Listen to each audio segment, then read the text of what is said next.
Tell both of them simultaneously. So the bad news is, I don't even think really it is bad news. It's just news that you could. There's a lot of balls you're juggling in the air right now, right? Yeah. I'm sorry, what? Or watch the video, right? So for one, you are tasked with finding historical examples to support the conclusions that you've reached, and some conclusions that you disagree with, but you have to still find historical evidence to support the appearance of validity. You need how many pieces of historical evidence for this essay? Six. You need 6. 1 per argument, plus a second historical example for the side you agree with, which you will use to refute the side you disagree with. There will be 6 different historical examples, not the same one you used twice. I should not be reading in your Blue Book essay, and like I said before, no, you should not be saying before, okay? That's in the background all the time. You should always be worrying about, striving, that's a better word, to do this, and I've sort of helped you along the way. I gave some of you the Montezuma article. I'll be giving some more stuff tomorrow. More historical evidence for you to think about. So that's one ball in the air that you're juggling, right? Meanwhile, I still haven't even checked Kia for chapters 1 and 2 because I still don't have a grade book yet. Do other teachers have grade books? Yeah. They do. Yeah. See how I rank? Like 2 of mine. Yeah. Yes. I'm an idiot. So if you're not done with those Kias, lucky you, I guess. But as soon as I get that grade book, first thing I'm doing is going to Kia and see if you did chapters 1 and 2. Chapters 3 and 4 are due this Friday, right? And then 5 and 6 are due after. And so why not work ahead? So you always have that you could be working on. That's another ball in the air. Here's a third ball that's in the air. You're just starting to think about who shot Foist at the Battle of Lexington. Who shot Foist? And as of right now, what you should have done is you should have read 1 testimonial and answered, 8 questions for that 1 testimonial, correct? What I hope to get done today is you meet with your fellow people that also answered the same question, and you come to an agreement about your person. Okay, so that's a third ball in the air. Is that it? Are you juggling 3?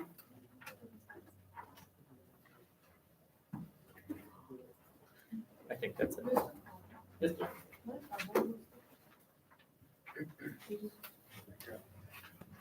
What is it? Is it the Lexington thing? Yeah. You don't have one? Oh, yeah, sure. No. For the Lexington paper, the way we're connecting that to AP Lang, are we supposed to start working on that, or are we waiting till? I would. Okay. No. We're just waiting. Maybe wait for me to give the instructions about how you write this bad boy. Okay. There was a paragraph due today too, right? A good faith attempt at the second paragraph that you read. Okay, so let's start taking a look. This is a region of the colonies that we had looked at last week. The Plymouth colony, the Massachusetts Bay colony, and a body of water is called the Chesapeake Bay. And it says here the unhealthy Chesapeake. So before you are 3 reasons why the colonists weren't doing all that well. First of all, they kept planting tobacco, which is delicious and nutritious, and neither of those. But because they were, in a way, pressured by investors back home in merry old England to make money, they were pressured to plant cash crops rather than staple crops. Surrounded by hostiles that they don't understand, can't really talk to, see things differently from. Scary world, right? I mean, you're thousands of miles from home, you're thousands of miles from relatives, and you're surrounded by these people who you just don't see eye to eye with.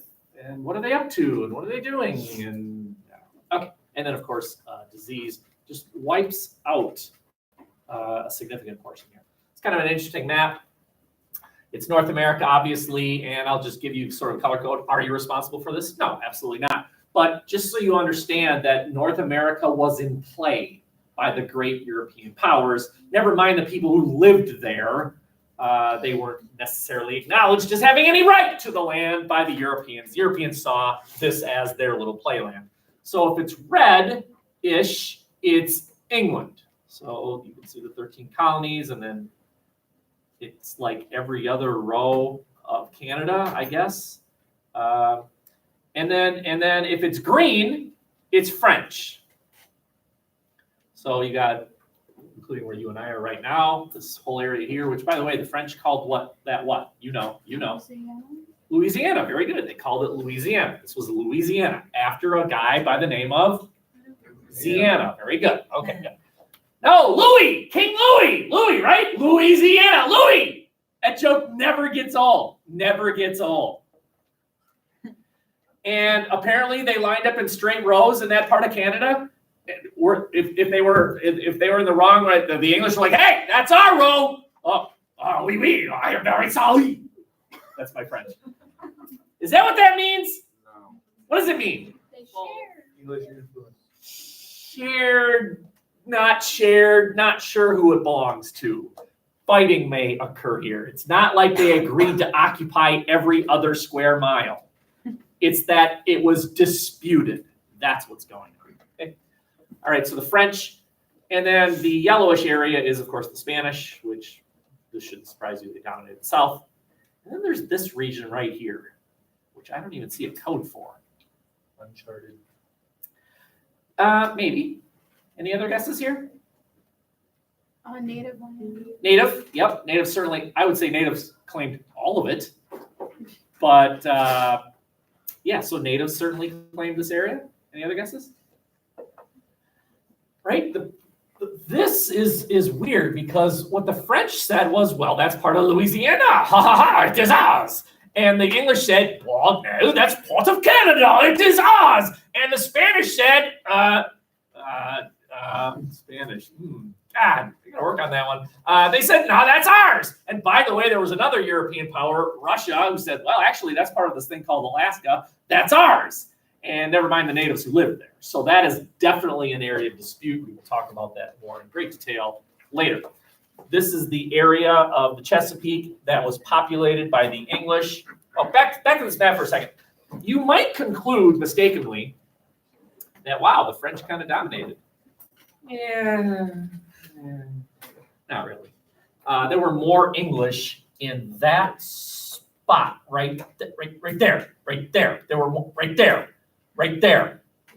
There were more English there than in the area of the French in the area I'm now circling. There were more English here than there were French in this general area right there. Do you understand? The French had like a hunting post. They put a log and they hung dead rabbits there, and that's why it's green. Because the French hung a dead rabbit like there. Okay, well, are there any English? Nope, I guess this is French. Yeah, right? It's sparsely populated is what I'm suggesting, whereas the English area here was densely populated with English. Okay? So back to this area right here. Have any of you ever heard of Bacon's Rebellion? One day a pig woke up and said, that's it! Sick of it! Who is Bacon? Who's Bacon? Nathaniel Bacon. Nathaniel, that's a name that I want coming back. Nathaniel. My name is Nathaniel.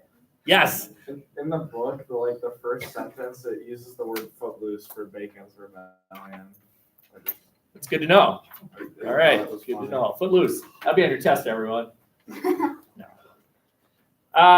Who's Nathaniel Bacon? What's his problem? Why is he rebelling? Who's he rebelling against? Yes, he's rebelling against the colonial government. You are right. Why? Texas? Taxes. Taxes. Okay. Yeah, partially. Any other reason? He ain't happy. Yes, but why? What was Bacon's problem? Money? This sucks. He wakes up one day and says, wow, my life sucks.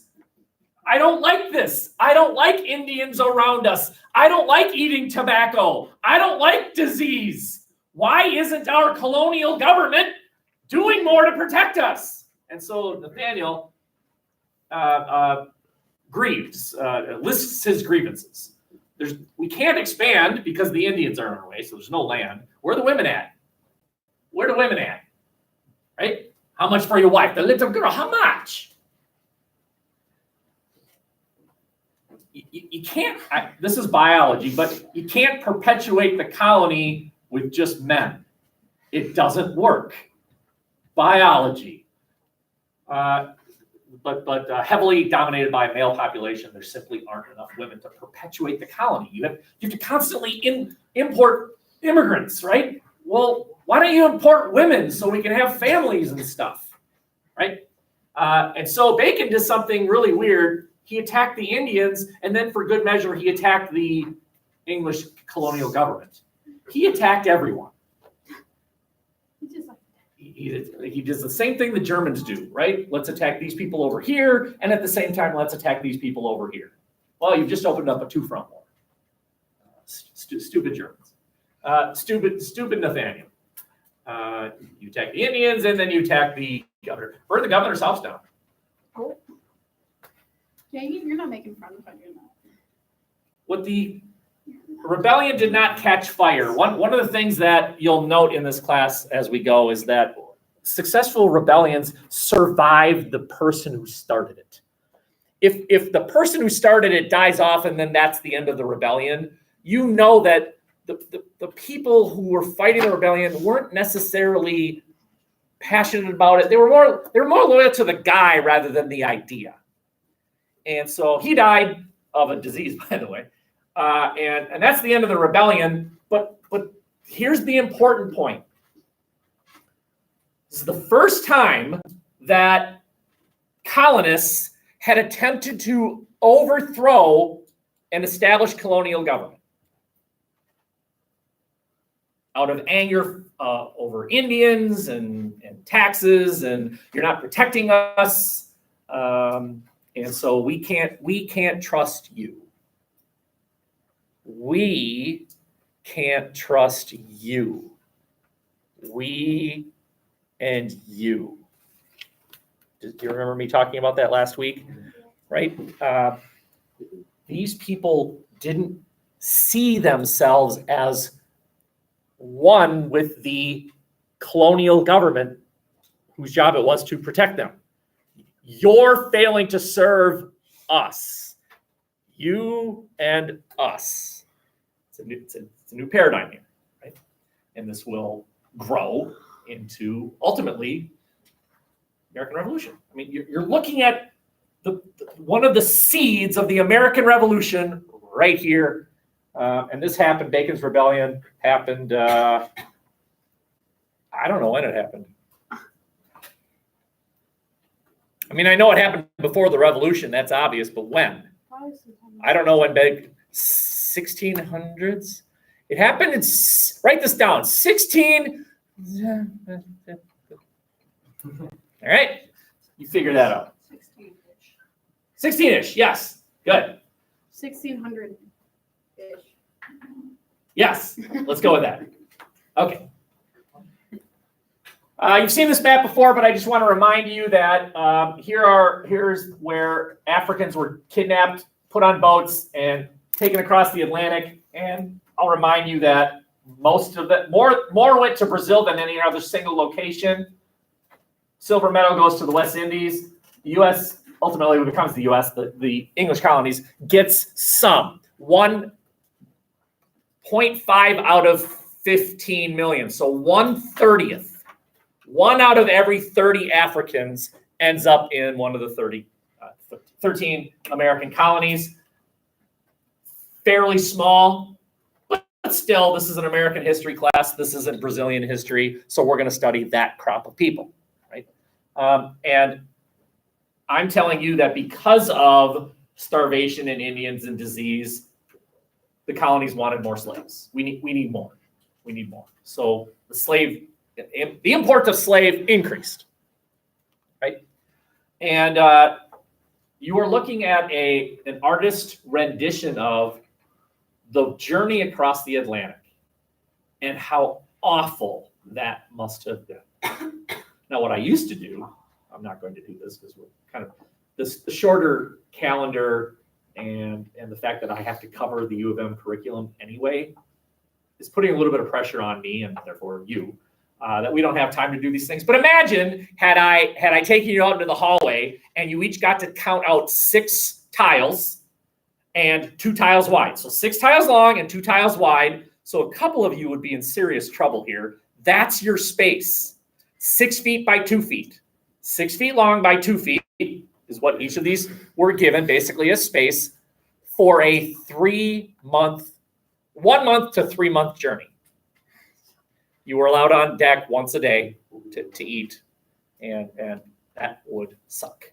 And I can't remember what I told you the survival rate was. If 20% or less died, that was a good haul. I mean, what an awful experience that was. So I did some research and I found out that this was accurate. About 20% died. About 20% died. Okay. During the Middle Passage.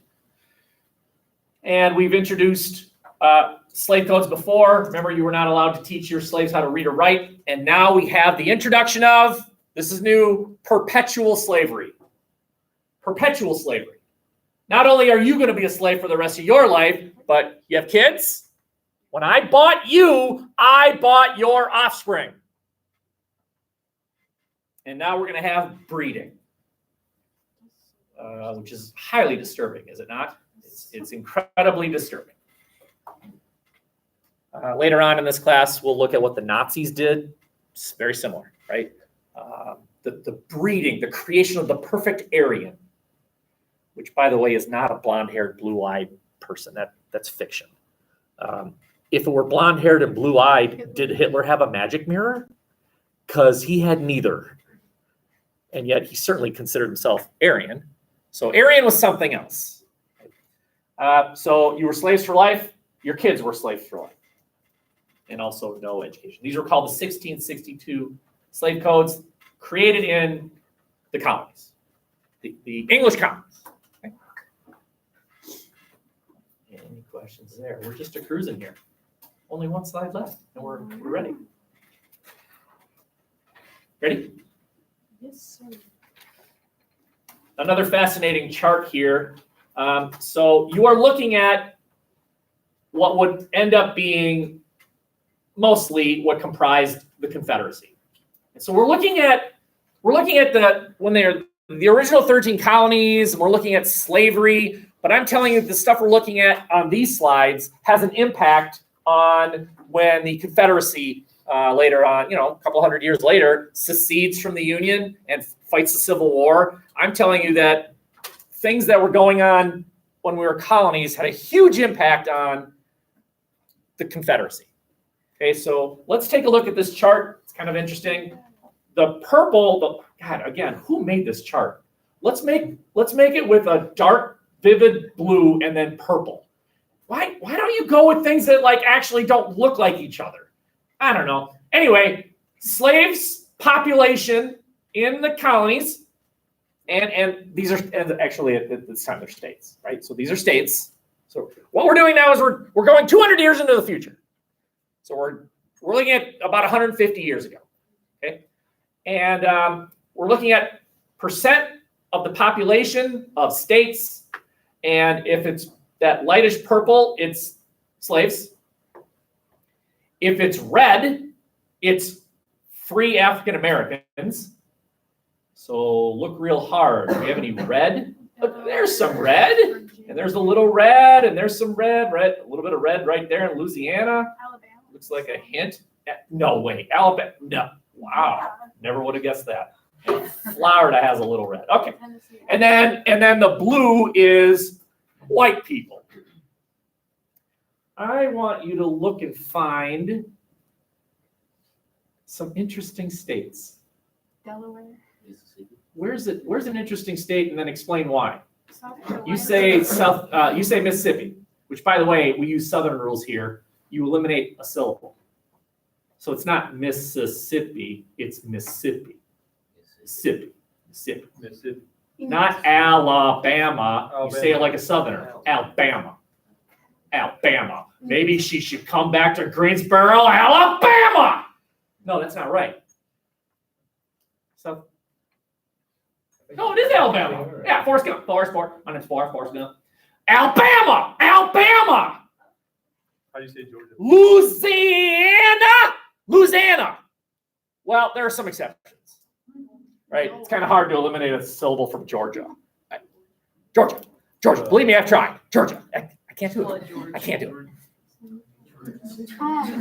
it. Anyway, why Mississippi? Why? Who said that? You did. Why Mississippi? Because 55%.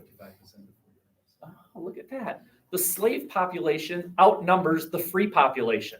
That's kind of interesting. Same thing as South Carolina. South Carolina, the slave population outnumbers the free population. Is there any other state that's like that? Nope. I think that's 2. Guess which 2 states will be the most aggressive as far as the creation of laws restricting the movement of, the education of, the control of the slave population. Pretty obvious that it will be South Carolina and Mississippi. And Alabama's not far behind as far as that is concerned. It's just sort of an interesting chart. Guess which state, take a guess, which state would see most attempted slave uprisings? South Carolina. Guess which state was the first to secede? South Carolina. Guess which state just absolutely had a vice? Guess which state today still has the Confederate flag as its state flag? Well, that's a couple of them, but that is an interesting development. That's a battle that's being fought today in southern states.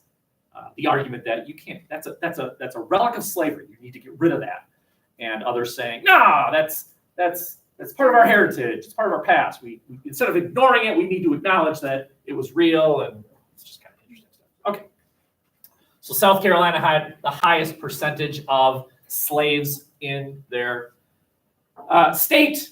And I'm telling you, though, that this started back at this time when they were colonies. And South Carolina and other states created very strict slave codes out of fear of rebellion. And later on in this class, we will study Nat Turner's Rebellion. Have you ever heard of Nat Turner? Yes. Nat Turner's Rebellion? Okay. Okay. Any questions?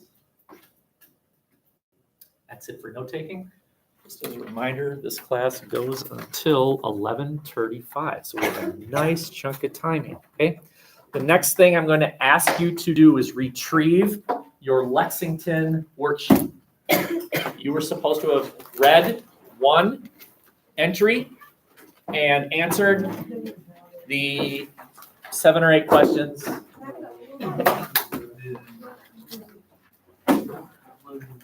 Anyone else need another packet?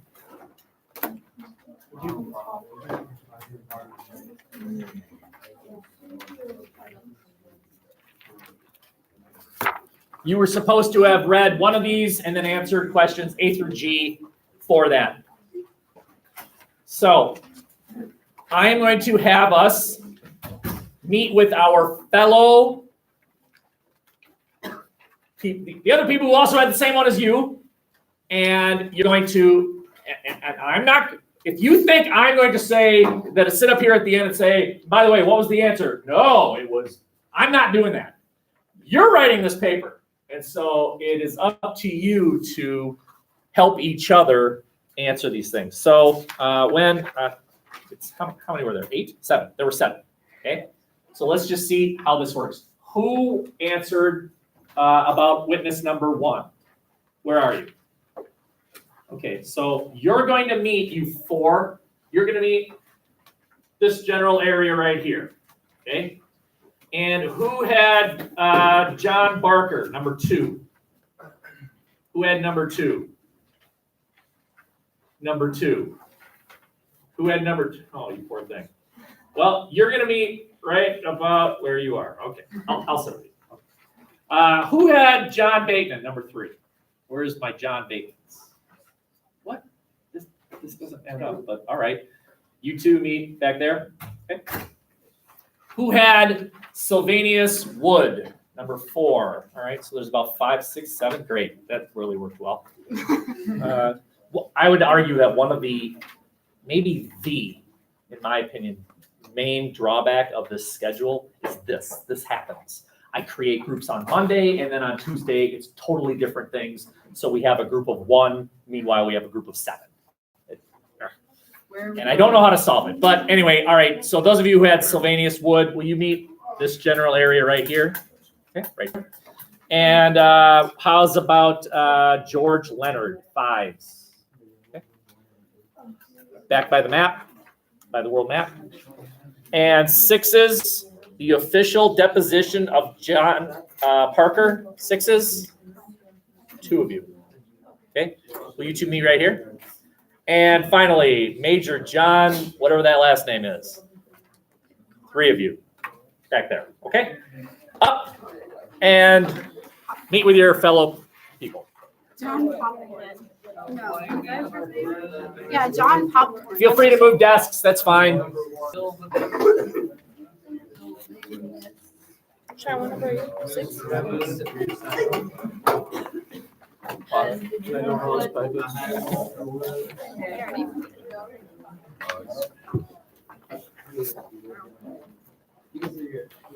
You're number 4?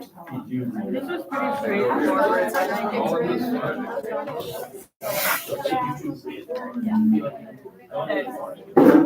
Y'all ready? All right, I'm going to give you about 5 minutes. I'll talk when the big hand's on the 3, so you have 5 minutes.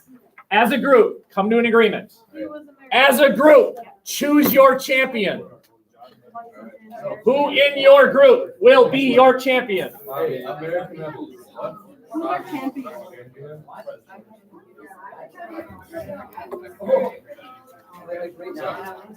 we have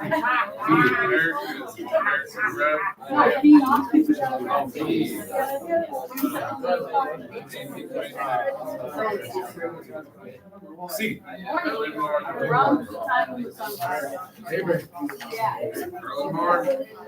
Testimony. Is this a group? Because what? Oh, so you aren't necessarily an individual. Oh, if you want to. Not plan to. Not plan to. And then British. Stinky dumb British. All right, yeah. It doesn't have the Yep. Imbecile British man. Great. Sorry, I'm at Raymond. I'm not a Yankee. I just like to say the big words, make myself sound more intelligent. Which is pretty Not quick. British.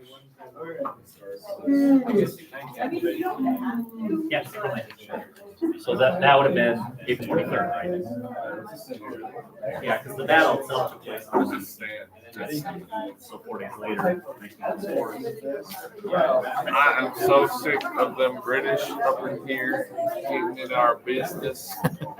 Getting them out of here. What would have Yo tengo uno. Nosotros no estamos aquí, pero si tú quieres hablar conmigo, por favor, llamarte tu nombre y yo te llamaré más tarde. ¿Sí o no? ¿Sí o no? And yet you could say this is our land in an accent. So in American, Me llamo Parker. Me llamo. Yo soy de los Estados Unidos.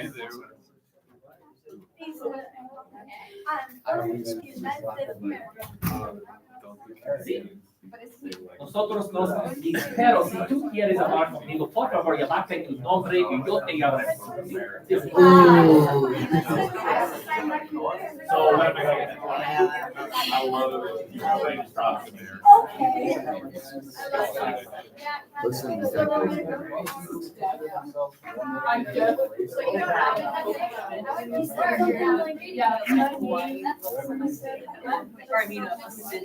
Hawaii is a continent. Y'all ever been to the continent of Hawaii? It's really crazy. Why are islands continents? Why are continents islands? What is our language? There's an answer to that.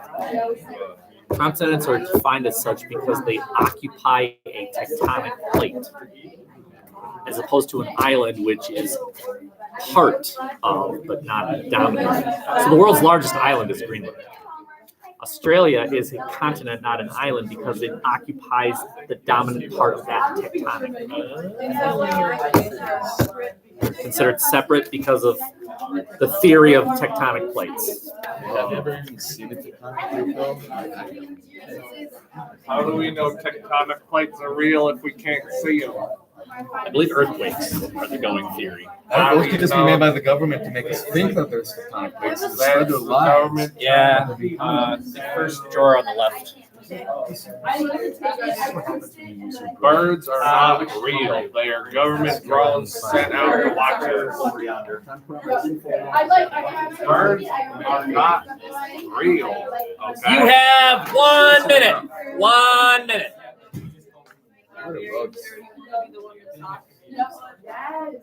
Oh, I just have to say the answer. Say the southern accent. Gotcha.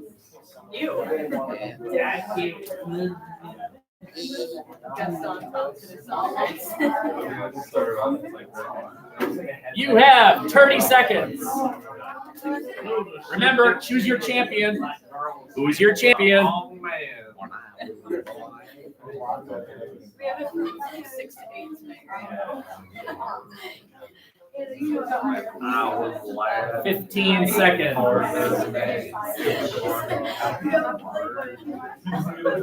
that I've grown, I ate 5 those things. So I'm roughly the size of a bar. It was a good weekend.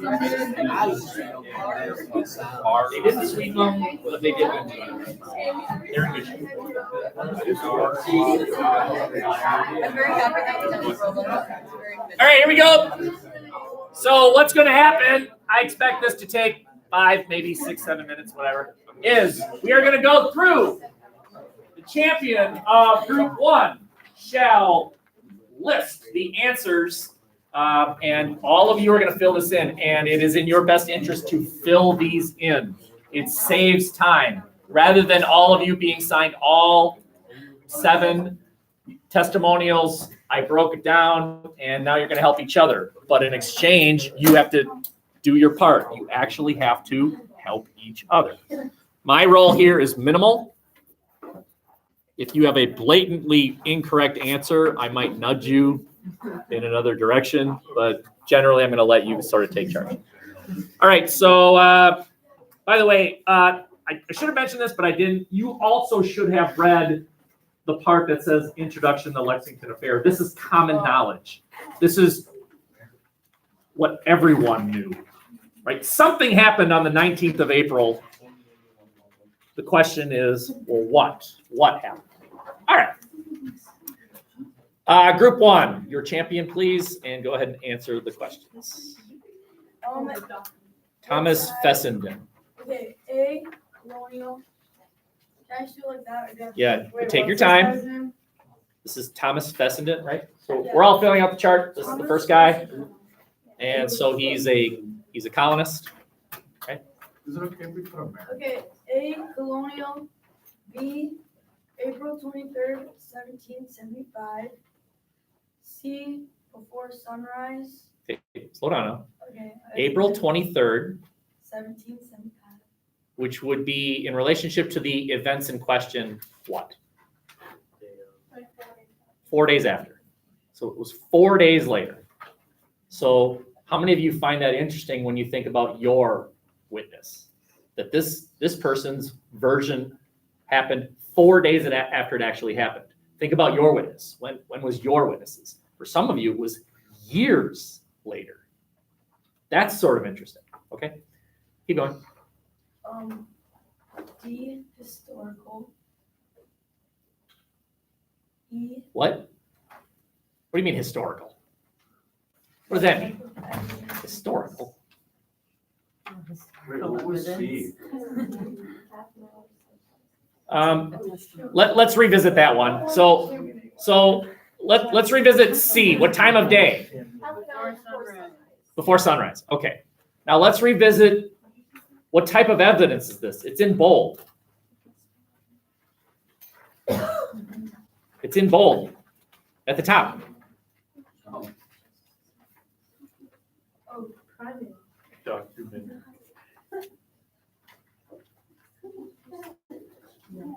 What type of evidence is this? Documented. No. What kind of testimony? It rhymes with torn. Sworn testimony. This guy put his hand on a Bible and said, what I'm about to say is the truth, whole truth, nothing but the truth, help me God. Otherwise I burn in hell forever. Which was what they actually thought, that putting your hand on a Bible meant something. This is sworn testimony that might give credence, that might give credibility to what this guy has to say. I swear that what I'm telling is the truth. Okay. Again, think about your own witness, everyone else. Was it sworn testimony? Was it more like just a conversation? Was it what he wrote down in his diary, which actually might be more credible? Maybe. Okay. Keep going, Gracie. You're doing great. Okay. That doesn't sound like Gracie, but all right. For E, we didn't get an answer. Okay, so there was no information about how many were in the colonial militia? Okay, F, we had three soldiers on horses. Really? Yeah. That's it? That's it. I said I saw 3 officers on horseback advance to the front of said regulars. Okay, so just for future, there's the militia, those are the Americans. There are the regulars, that's the British soldiers, and then there are the British officers. So the regulars were shooting at the militia. The militia is the Americans. The regulars are British soldiers, and then the British had some officers. Okay? So were there militia there? No, they're just officers. No, there were militia there. Right? Doesn't the word militia appear several times? Oh, yeah, no, never mind. Okay, so we know there are militia, but we don't know how many, right? Were there soldiers there, regular British soldiers? No, there were 3 officers. So there were a bunch of regulars there, but we don't know how many. Nothing specific. Okay, Are we done with them? and according to him, who shot first? The officers. British. Yeah, the British, okay. So again, we have this American who was there. He's giving sworn testimony, and he says, yeah, but they shot first. And yet, he doesn't know how many British soldiers were there. He doesn't know how many Americans were there. He's got some holes in his story here, doesn't he? You want to risk getting a wrong answer if he swore in a Bible. Like, Maybe. Okay. Okay, any questions on that one? All right, for the rest of you, that's how this is going to go. Okay. How's about Lieutenant John Barker? Who dat? Group 2. Okay, great. What do you have to say? So for A, we said the British. Yeah. And then for B, it just says the 19th, but we assume that's April 19th. 17th. But I guess it might not be. Well, I actually do think that's correct. That he wrote in his diary, Yeah. and he wrote this entry on the 19th. So on the day in question.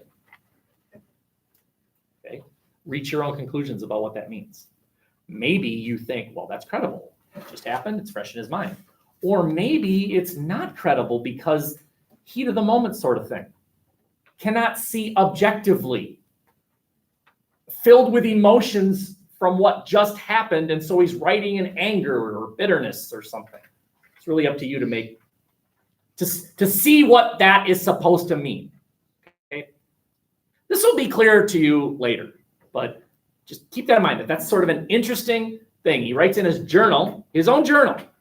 Is this meant for public reading? No.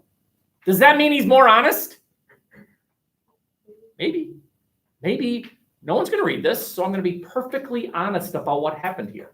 Whereas Grandpa Potter used to say, wappa, wappa. All right. Keep going. And then for C, so they like started doing it at 2 o'clock, but it actually happened around 5 o'clock. Is that in the morning? 5 in the a.m.? It doesn't specify. I think that's correct, right? I think it's 5 in the a.m. Right? This happened early in the morning, right? I think so. Okay. So 5 o'clock either way. All right. And then for D, it was his diary, so wouldn't it be historical evidence? It's his diary. That's good enough. Okay. It's his diary, which, again, some of you are going to have to think about that. Does that make it more credible or less? This isn't sworn. He's writing it for himself. Does that make what he has to say more believable or less believable? It's really up to you to conclude. All right. How about how many people were in the colonial militia? 200 to 300 people. Well, I'm proud of you for recognizing, because it actually says between 2 and 300. Oh, So I've had students in the past say, yeah, somewhere between 2 people and 300 people. That's not what it means. It means between 2 to 300. 2 to 100, 200 to 300. okay. Right? So we have a number, 2 to 300. Okay. How about British? How many were in the British?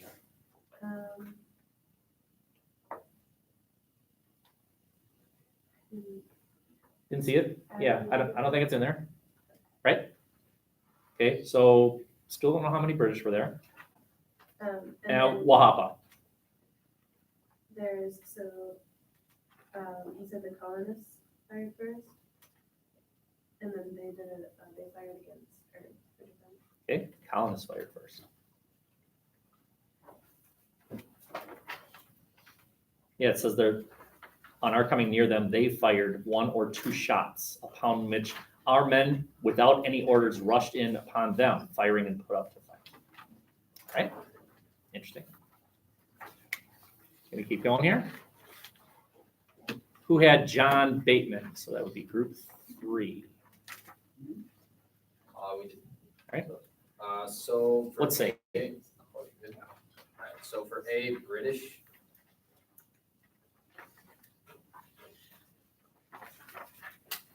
And then for B, April 23rd. Same year, 1775. Yeah, like 4 days after the battle. Yeah. So 1775, April 23rd, sorry. Right. And then morning. Good. And then sworn testimony. Very good. Same inquiry. And then small party. Whatever that means. Yes. And then for F, it's not really specified. Oh, really? It says 52nd Regiment, but is. Oh, F. Okay, yeah, that's fine. I'm sorry, I was on the wrong question. Yeah. Yeah. Yeah, there's not a number again. That's fine. And then for G, British. Bah, what? What did you just say? British. The British? Isn't this guy a British officer? And he says the British fired first. Huh. Somebody on the British side admitting they fired first. They, the British. We fired first. He says right at the end there that he heard the order. I heard the word of command given to the troops to fire, and some of said troops did fire. I saw one of the small party lay dead on the ground, right? We started. You have someone testifying against his own group. Is that more credible? Does that give this guy a bit of credibility over the Americans who say, well, the British fired first, and the British who say, no, the Americans fired first.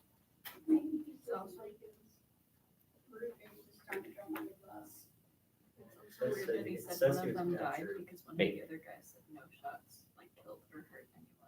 Oh, there's conflicting testimony here. Oh, absolutely. I mean, this guy says after the first volley, there were Americans dead, but we have other people saying, we shot in the air. Magic bullet?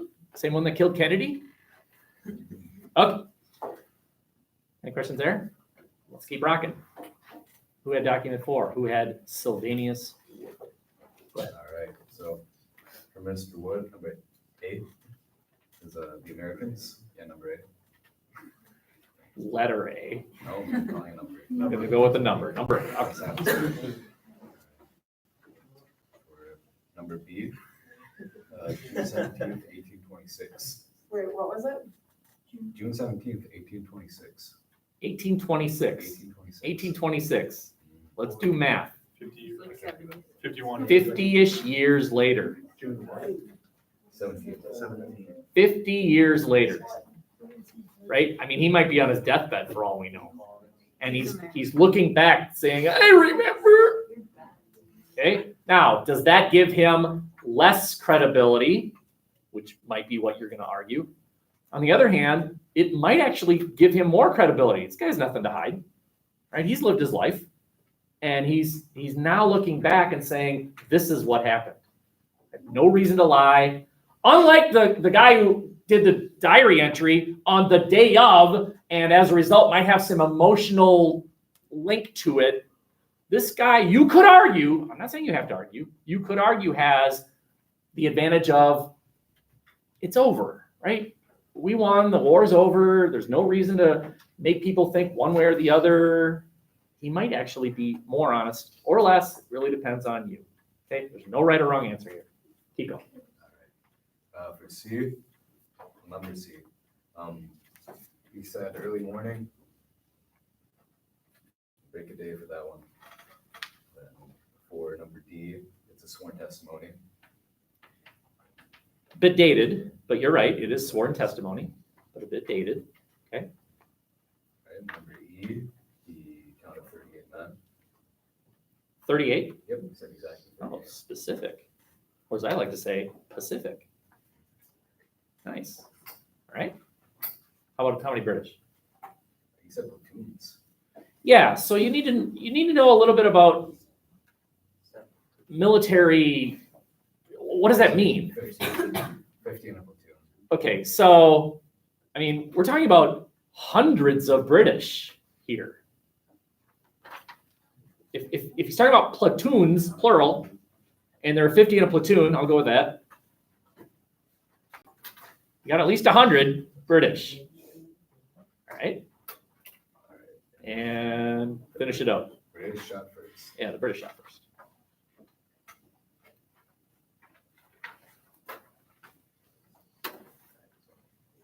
Very good, thank you. How are we doing for time? Oh, great. How's about George Leonard? George Leonard. Let's hear it. All right, so George Leonard, he was on the American side. No, He wasn't? no. First line, George Leonard, a well-known Tory, as colonists who sympathized with the British were called. He's a colonist, but he's a Tory. He's siding with the British. Okay. He's an American. We're about to have a learning moment here, important learning moment. You might think that the American Revolutionary War was the Americans against the British, and you're wrong. It was Americans fighting other Americans with some British. If you were favoring the independence, you were called a patriot. If you were an American who favored loyalty to Britain, you were a loyalist. There were many Americans who fought for the British against the American patriots. I mean, certainly there were many British, but a significant portion of the British force was made up of Americans who were loyalists. This guy was a loyalist.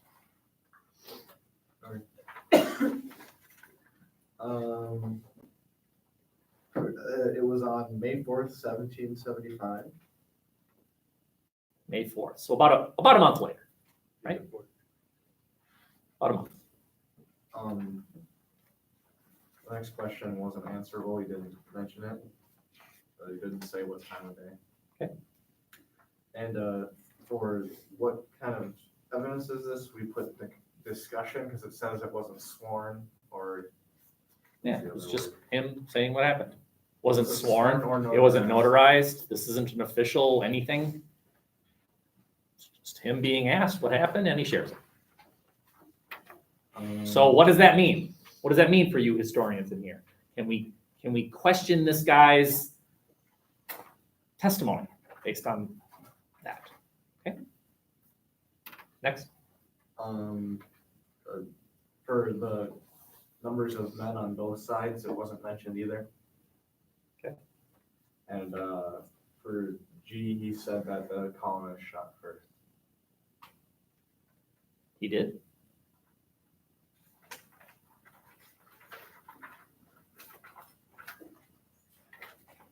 Oh, that's because I thought he was part of the, I think he said the British. shot He first. answered that the regulars had shot him.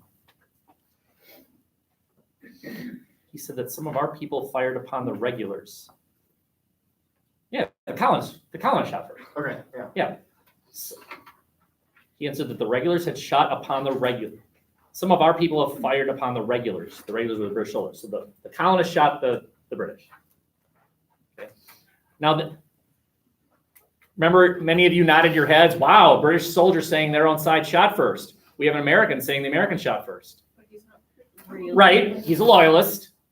So there's a little bit of gray area there. We ran out of time, so we'll stop there. Have a lovely rest of your day. We'll finish it, don't worry.